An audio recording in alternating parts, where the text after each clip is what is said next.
Welcome to you, CR International School online class. Students, we will discuss about Rowlatt Act today. What was the Rowlatt Act? Rowlatt Act क्या था और इसे किसने शुरू किया और क्यों शुरू हुआ? रॉलेट एक्ट का अर्थ क्यों शुरू हुआ?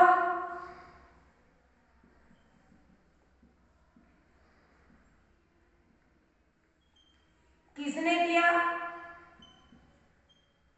इसका उद्देश्य क्या था और इसकी शर्तें क्या थी? Today we will discuss about these topics.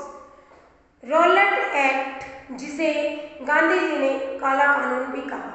Rowlatt act की शुरुआत होती है 1909 के काउंसिल एक्ट के तहत, जिसे सुधार एक्ट भी कहा गया, लेकिन वास्तव में ये सुधार नहीं था। 1909 का एक एक्ट पास हुआ था जिसका नाम सुधार एक्ट था।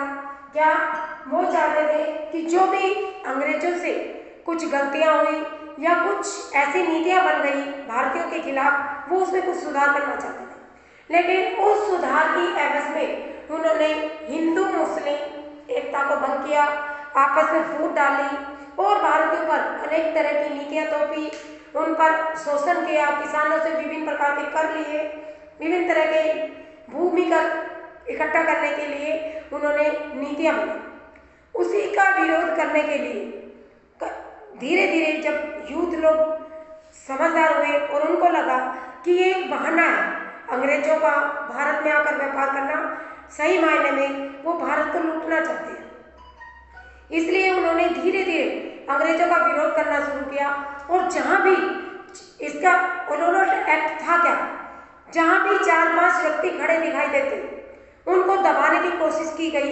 इस रॉलेट एक्ट के तहत क्या था कि 2 साल के लिए जो व्यक्ति अंग्रेजी सरकार की आलोचना करता है, उनके खिलाफ बोलता है या लोगों को उनके बारे में भड़काता है, लेकिन सही चीज नहीं थी, वो आपस में भारतीय लोग इकट्ठे होकर अपने साथ हुए अत्याचार, अपने साथ हुए शोषण का वर्णन या बातचीत एक दूसरे से करते थे।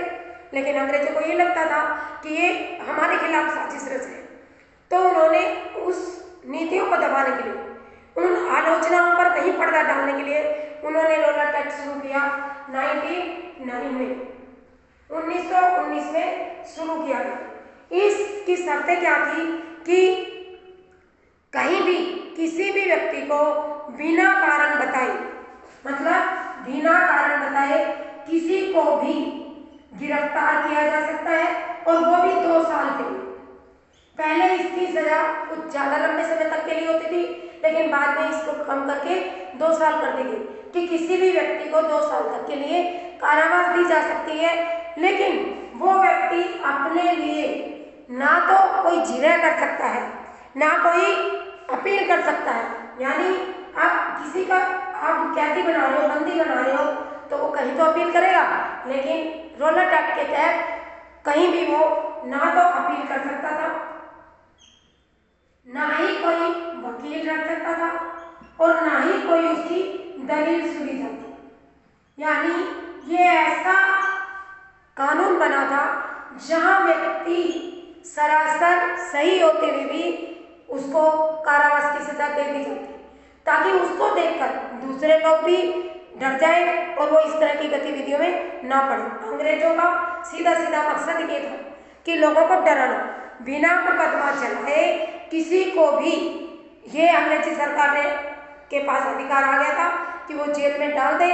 और जेल में जाने वाला व्यक्ति जो अपने बचाव पक्ष के लिए, देखो किसी को भी अगर जेल में डाला जाता है तो उसका कारण पूछा जाता है, तो वो कारण बताए या अपने तर्क में किसी अपने पक्ष में किसी वकील को करे, या फिर वो अपनी भाई कोई दलील दे कि भाई मैं यहाँ गलत हूँ, यहाँ सही हूँ, या किसी अपनी अपील एक न्यायालय में नहीं सुनवाई होती तो दूसरे न्यायालय में जाए।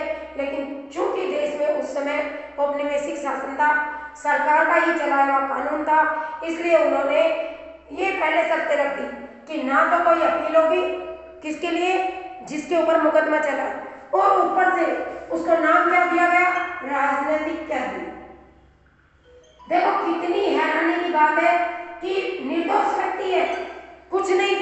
लेकिन उसके ऊपर कौन सा आरोप लगाया गया कि वो राजनीतिक कैदी है। क्यों? क्योंकि उसने राजद्रोह किया है। किसके साथ? जो देश में सरकार काम कर रही है उसके ऊपर ये आरोप लगाकर उसको 2 साल के लिए बंदी बनाया जाना ही क्या कहलाता था? Rowlatt act. अब ये रोलट एक्ट इसका नाम क्यों पड़ा? क्यों? क्योंकि अंग्रेजों के ही सर सिडनी रोलट एक्ट हुआ करते। सर सिडनी रोलट इनका पूरा नाम था। इन्हीं के नाम पर इस एक्ट को बनाया गया था, इसलिए इसका नाम रोलट एक्ट पड़ा। नोट कर लीजिए आप, सर सिडनी रोलट, उन्हीं की अध्यक्षता में रोलट एक्ट स्टार्ट हुआ था और 24 फरवरी 1909 को, देखो 1919 को लागू हुआ, लेकिन 24 फरवरी 1909 को महात्मा गांधी ने इसका विरोध करने के लिए एक जनसभा का आयोजन किया। उन्होंने क्या कहा कि रोलट एक्ट का विरोध करने के लिए लोगों से अपील की कि सब लोग इकट्ठे हो और इस कुशासन के प्रति, इस जो इतनी बड़ी बुराई चल रही है, इसको दबाया जाए। नहीं तो आज वो किसी एक को पकड़ के जेल में डाल रहे हैं, कल किसी दूसरे को डालेंगे, परसों तीसरे को डालेंगे। तो इस तरह से लोग उनको देखकर डर जाएंगे, कोई इस बारे में बात नहीं कर पाएगा। तो विरोध के तरीके क्या अपनाएंगे? विरोध के आप सभी जानते हो, या तो जुलूस करें, रैली करें, हड़ताल करें, आंदोलन करें, जनसभा करें। तो गांधी जी ने जगह जगह पर कई तरीके से सत्याग्रहों का आयोजन किया। जगह जगह पर उन्होंने बस अहिंसा के रास्ते पर चलने का लोगों से अनुरोध किया ताकि कोई हिंसक घटनाएं ना रूप ले। और रोलट एक्ट का विरोध भी जारी रहे।